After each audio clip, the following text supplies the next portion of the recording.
plain/desert. Okay? So are you ready? Who wants to live by the mountains? Ooh, mountains are doing really well today. Ocean? Pretty nice. Also reasonably well, okay? And plains/desert. All right, again, plains/desert and small towns are going to be our small area, right? And so that keeps those small towns small, I guess, right, on the plains. But what we're learning, right, is sometimes whenever you guys get out of college and you start looking for jobs, what do? You want to make money. Well, you look where there's money, right? That's nice. But you also look for something else. What else do you look for? Where do you want to live? Where's a place you can see yourself living, right? Have any of you ever taken, I take these weird BuzzFeed quizzes all the time. I just can't help it. I'm not going to take another one, and I do. Okay, great. So, what city, what area do you feel most culturally affinity? What fits you best, right? Okay. Mine always comes up as Portland, Oregon. And so mine always comes up as Portland, Oregon, every single time. I've been to the airport in Portland, Oregon, that's it, right? Also, I really hate the rain, so I'm not sure it would work, okay? But they're talking about other things, like I like being around live music. I like coffee a lot, right? I like being somewhat near the ocean, right? Obviously, some of those things I can get in Norman, and some of them I cannot. There is not an ocean nearby. Got Lake right? Tenkiller. Yeah, we have more man-made lakes than any other state, should be noted. All right.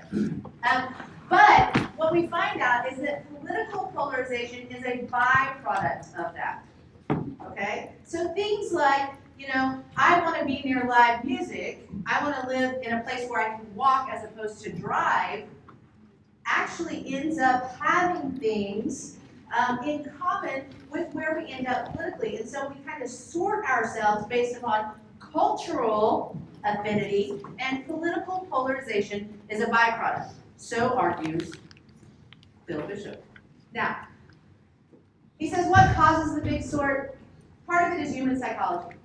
First of all, we want to be in places where we feel culturally comfortable, right? Okay? So for example, I am from northeastern Oklahoma, Pryor, Cultural Center of the Universe, as I've told you guys. And one of the things about growing up in Pryor, Oklahoma, is that there are certain things that I seek in terms of cultural comfort. Can you guys think of anything? Huh? Southern hospitality, you're absolutely right. I really hate walking down a street where people don't smile at me. It makes me crazy, right? I smile at them, they should smile back. And I'm not hitting on them, I'm just smiling, right? Okay? And so this is a thing that means something to me. I want people to smile at me and be kind to my face, all right? Okay? Now they can say whatever they want behind my back and say, bless your heart, that's fine. It's completely fine. But they need to be nice, right? It's a cultural comfort for me, okay? What else? Google.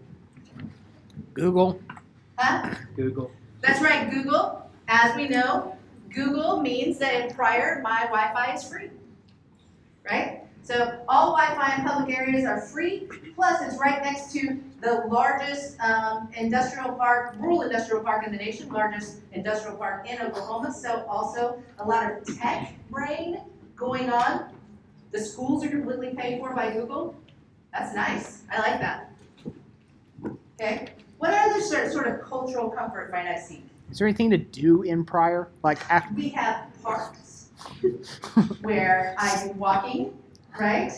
And I see my community, which is actually part of it. I know who all my neighbors are. All right? 5? Well, I mean, there are 10,000 people. It's not nothing, right? I know Almost. people. I like that too. This morning, right? In my neighborhood, I started a book club this summer. I told you guys about this.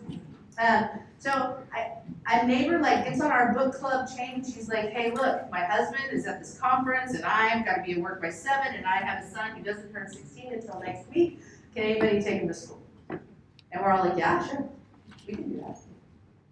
You know, this idea that we have all of this social capital, which we'll come back to again later, right?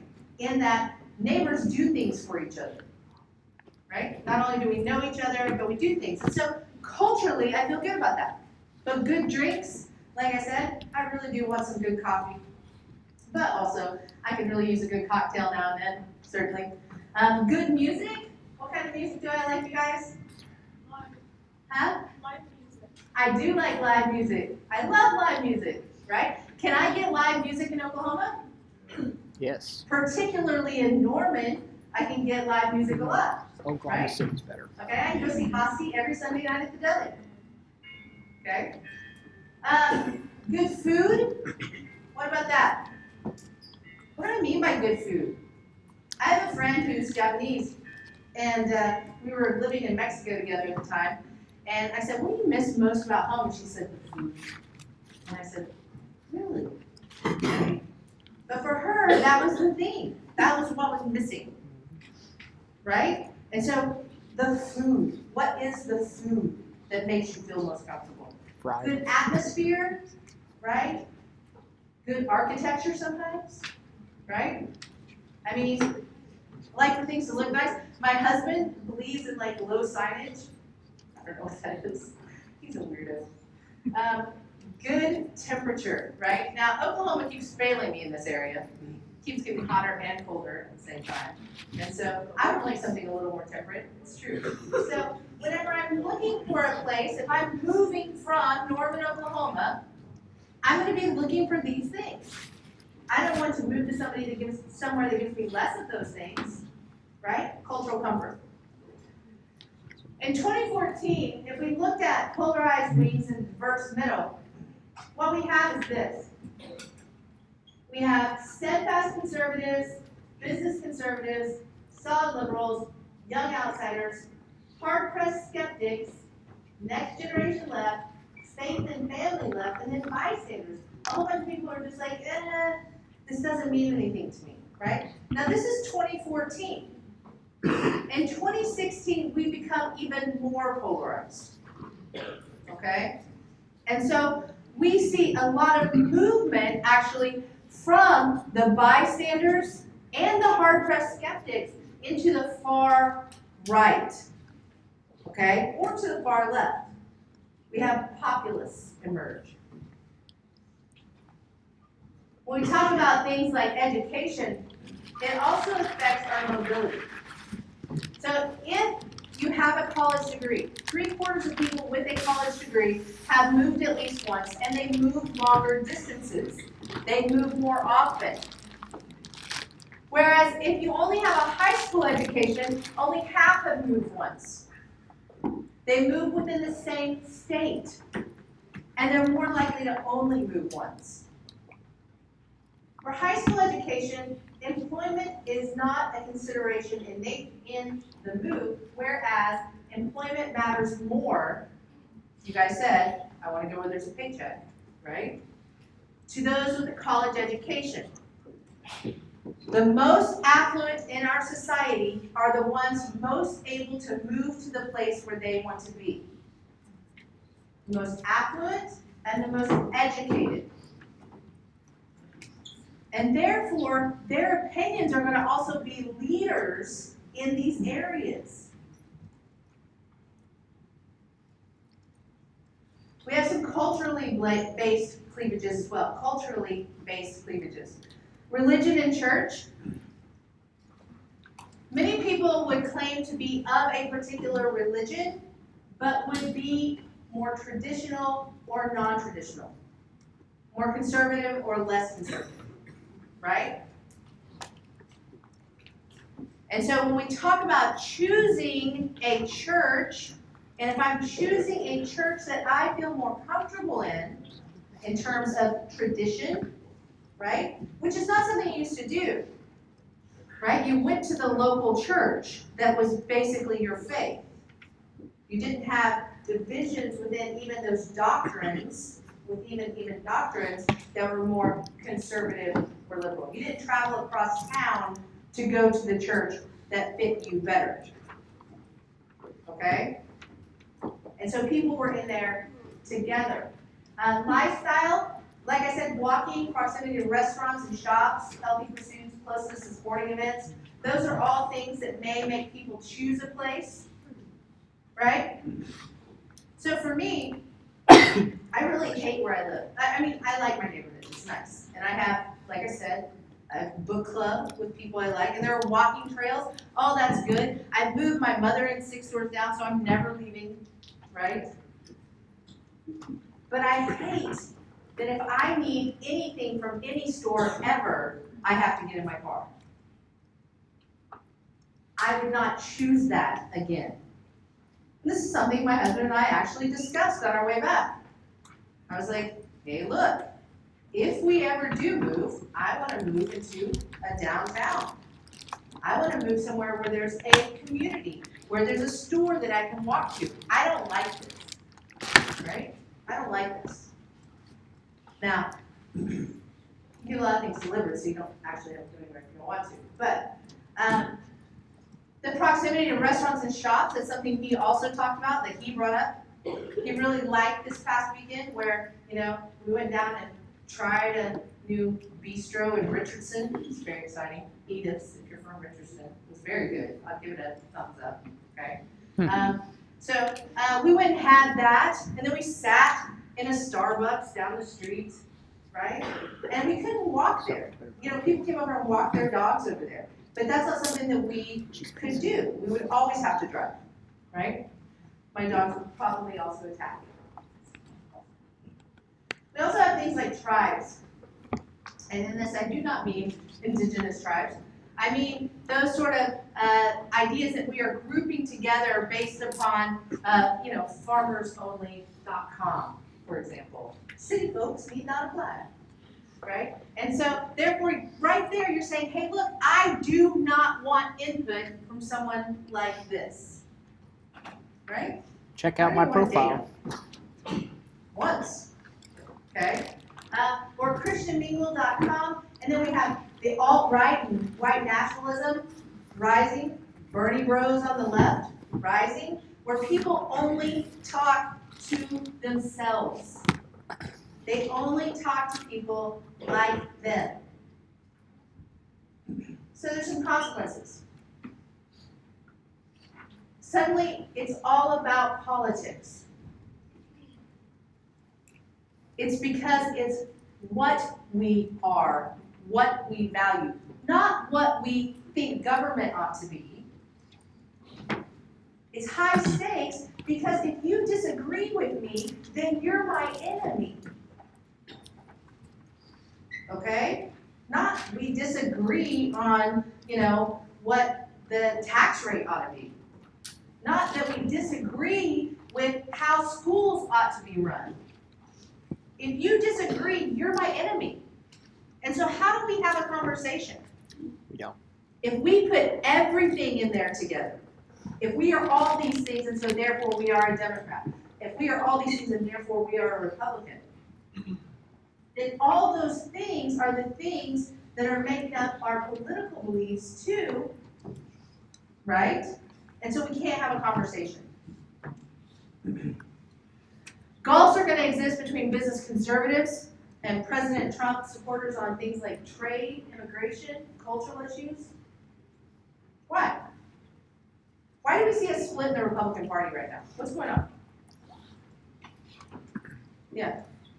I think just since Trump's presidency, you start seeing this small group of people that are specifically devoted to him, and then you have just kind of the party that's more dedicated to general Republican values, and so then you have this division of dedicated to the party and then dedicated to this one person. Okay, so you have a division among Republicans of people who are dedicated to Donald Trump and people who are dedicated to conservative values, right? Those are two different things. And there's some overlap. It's not like there's not overlap. But at the same time, you see this gulf widening as, for example, the trade war was not particularly something that was popular among mainstream Republicans. Why not? What did the trade war with China end up with?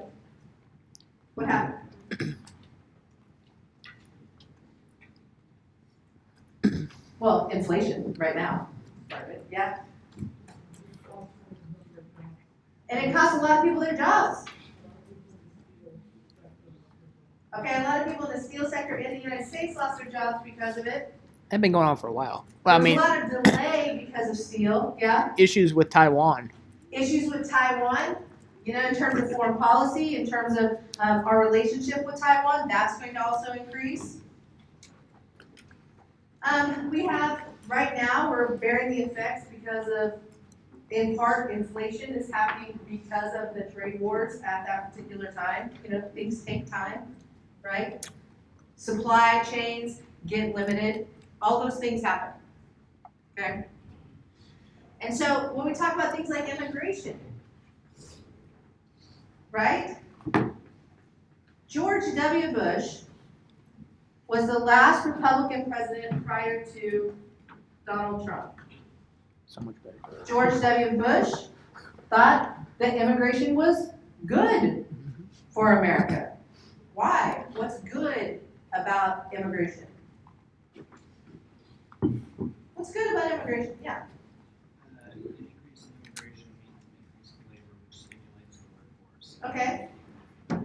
An increase in immigration means an increase in labor, in the labor pool, and that's going to stimulate the economy.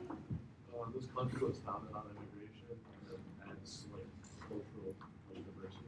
Okay, and so and this is more of a conservative standpoint, and the more liberal standpoint is this country was based upon immigration, and it adds diversity, actually increases our ability to do things, right? You know, different perspectives mean that, you know, we accomplish more.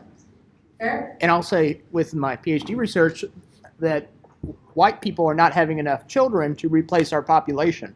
So with immigration, that is one of the things that people are discussing on how to keep our nation growing in terms of population.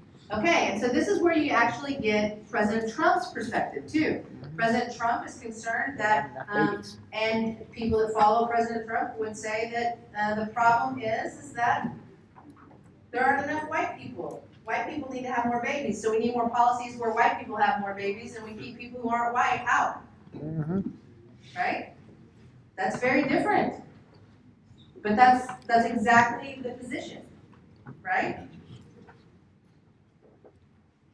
When we talk about this in terms of things like the economy, we talk about things like labor adding to the overall good of, you know, the population, right? And so, therefore, when we talk about diversity and adding different perspectives, but then, you know, with former President Trump, he's going to say, hey, look, the problem is not enough immigrants are white. Okay? This gets really personal. In 1960, 5% of Republicans and 4% of Democrats would be upset if their children married someone of the opposite party. By 2010, 49% of Republicans and 33% of Democrats would be displeased. I don't have this figure up here, but I have a figure from 2020. And it has, what do you think, increased or decreased? It's increased, right? More Republicans and more Democrats would be upset, right, if their child were to marry someone of the opposite party. Because we're making it not about differences in political views. Instead, we're saying this is our culture. This is our culture. Okay? So there are lots of things that reinforce it. Media transformation, the splintering of news outlets to cater to different views. So for example, right? If you listen to Fox News, you are more conservative or more liberal? Conservative. If you listen to MS or watch MSNBC, you are more conservative or more liberal? More liberal. Now CNN has recently decided to become more conservative also. They That's what the money's have at. changed a lot of their programming in Right. the last 2 months. But that's where the money's at. That's where the money is, right? So they're chasing that dollar. And so CNN is also more conservative, which is confusing to a lot of people at this point, because they were called, the evil liberal outlet for a while. So everybody's confused. All right, but there's confirmation bias experiments that we've done. And what we do is we stick people who say, hey, look, I'm a Republican, or hey, I'm a Democrat, into an MRI chamber, okay? And we stick them in there, and then we play a newscast. And at the beginning of the news story, right, we say, this is Fox News. And we play the news story, right? We say, today, blah, blah, blah, blah, blah. And what you see is, if they are a conservative, all right, their brain lights up and they take in the information. Okay? And if they are liberal, their brain shuts down and does not take in the information. And vice versa, with the same exact story, but you start it with, this is NBC News. And then liberals go, oh, I shall listen to this. And conservatives go, no, shut it down. We hear what we want to hear. And we end up in an echo chamber because we only talk to people who say things that we agree with. We only listen to people who say things that we agree with.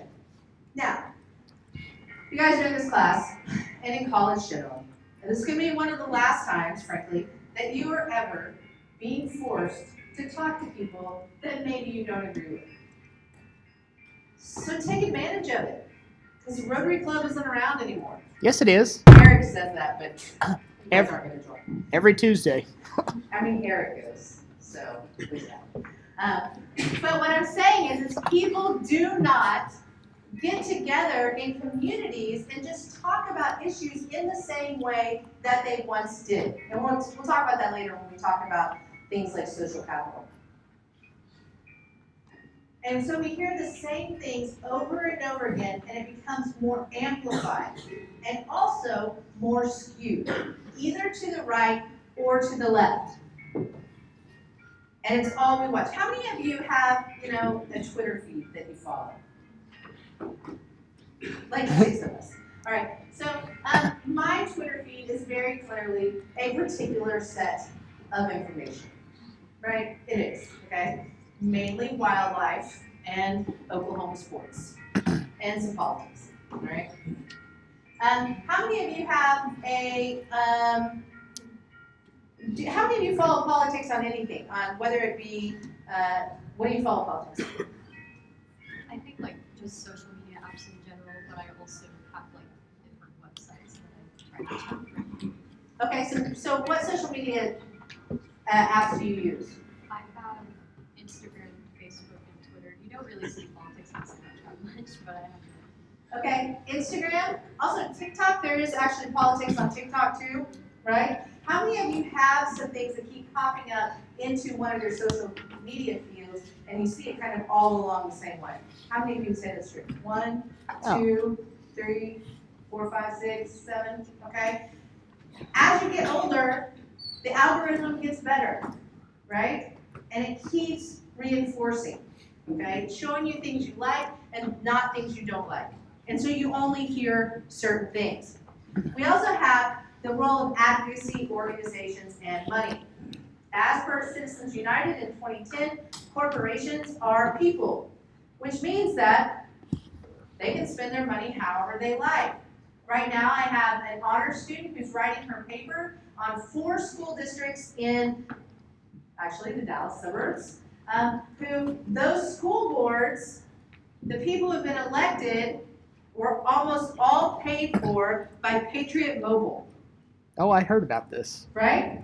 And so they elected people, and so all of them on their school boards have had a real change in terms of what they're allowed in schools. Right? Getting rid of woke curriculum, I think, is the main goal. Okay? New York Times podcast yesterday. Oh, It's about see, I'll tell my student who's writing the paper on it. But she's looking at the money, because the money is what got people elected, right? The election before, the person who won the seat spent $1,000. They spent $50,000 each to get a school board seat, It's ridiculous. right? Money matters. We also have this question about brain development, right? And this is, nurture or nature, we don't know, right? But people who would say, I'm conservative or I'm a liberal, again, those MRI machine things, what we find is that conservative brains have bigger amygdalas. Yes, I said it right. Okay, I'm so proud of myself. Which means that there's a larger fear center, right? More afraid of things.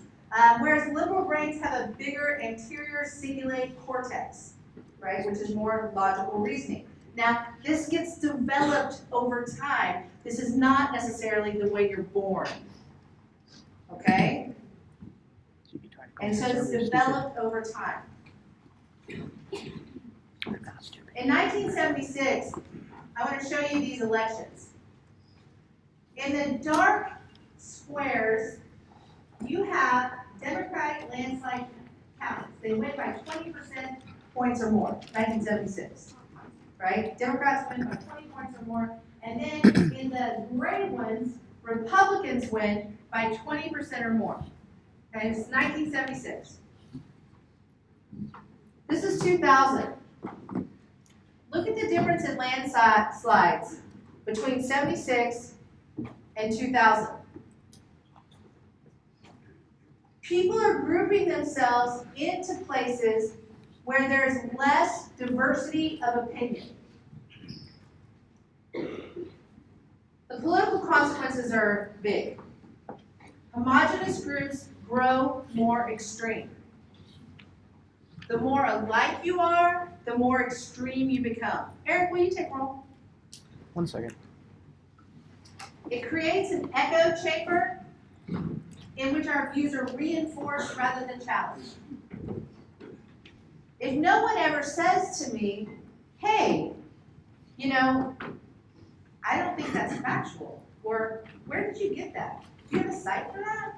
Or It's that's live. interesting, can we talk about that? Attendance is live. Attendance is live. Hey guys, attendance is live. Attendance is live. If no one ever has this conversation, whenever I say something, and instead just goes, oh yeah. They usually add what? If somebody says, oh yeah to you, they usually do what? What? They say something right after and, right? Yeah, and.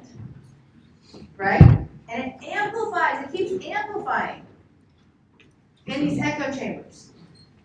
If majorities grow, minorities retreat. And we're talking here about political opinion, okay? Because what's the point in voting in Oklahoma if Oklahoma's a red state? What's the point in voting in Texas if Texas is a red state if you're a Democrat? What's the point? And so you don't, right? Minorities retreat, which is a perfect time for me to remind you of something. How many of you are registered to vote in Texas? Raise your hand. Ooh. I need for you to check your registration tonight, because tomorrow is the last day you can register to vote in Texas, okay, before the election in November. Okay, you guys? How many of you are registered to vote in Oklahoma? Okay, you have 1 week to do the same thing. Check, all right? Now, how many of you are not registered to vote at all? A few. How many of you can't register to vote? 1? Okay. So, for those of you who can register to vote and have not registered to vote, in Oklahoma, you have 7 days to do it, right? You have until the 18th. And we will bring to class registration for those people who are residents in the state of Oklahoma on Wednesday, She right? says we in here. For those of you who need to register in Texas, you can do it online, but you have to do it by tomorrow, okay? Also, Georgia, last day is tomorrow. Those are the only ones I know off the top of my head, okay? All right, it reduces participation because minorities shut up and majorities don't have to do the work, right? It doesn't matter if I'm an absolutely horrible representative because I have a D next to my name or I have an R next to my name. So I don't have to do the work, okay? People are gonna vote for me. I can do what I want, okay? This is the danger of no participation. This is the danger of no participation.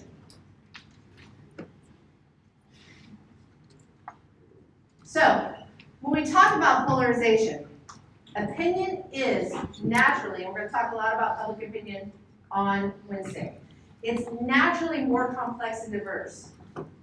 We may totally share the same opinions. Jackie and I completely have the same opinions on 7 different issues we've compared. But there are at least 5 where we totally disagree, and 4 more where we're a little bit off from each other. Okay?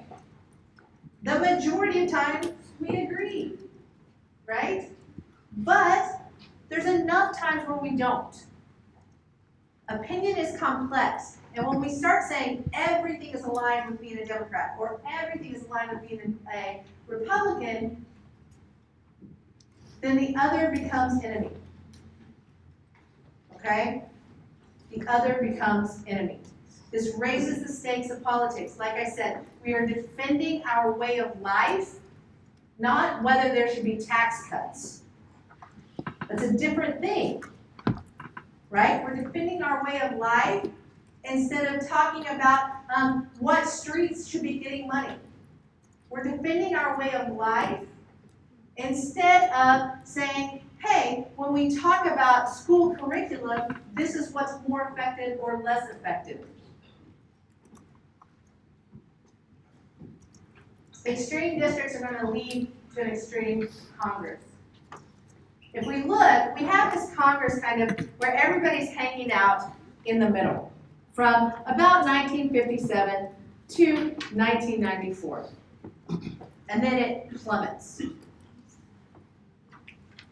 The number of moderates plummet in Congress. It's not like there are not people, obviously. If there's 35% on each side, then there's 70 who are more 15 more conservative, 15% more liberal, right? But we have a lot of places where we can talk in the middle. Who can talk to each other? Not very many people. Extreme districts are going to produce extreme representatives, even if the people, as has been clearly shown by a lot of research, even if the people are not that extreme, our representatives are. Because they don't have to do the work. We have 40% in 1977 and 10% in 2005. We're down to 2 in the Senate on the Republican side and 2 in the Senate on the Democratic side, right? This predicts government gridlock. There's no national opinion, right? We can't say, hey, this is what's good for the country. Instead, local or district opinion is going to matter. It's going to make compromise very, very difficult. So, think of your home community. What is it more like? I'm going to show you the 2 slides. Is it more like this? High church membership, Baptist, evangelicals, megachurches, a rural community, declining population, gun ownership, hunters and 4-H rodeos, an ethnically homogenous suburb. Is it more like one of those things, or is it more like urban density, high-tech business, research parks, a college town, alternative bookstores, bike paths, arts districts, lots of young single professionals, ethnic and racial diversity, new immigrants? How many of you would say that this first one is more like your hometown? Okay, about a quarter maybe. Okay, what about this one? Apparently neither of these fit anywhere anybody lives. It's very interesting. We're sleeping. Okay, yes, yeah. One. Yeah. Chicago, yeah. That's pretty urban. Okay. So when we think about this also means people tend to populate in this way. So how do we bridge the divide between people? This is the question. I have a poll for you, so wake up for just a second. Look, I'm even gonna let you out early, so, a little bit of waking up.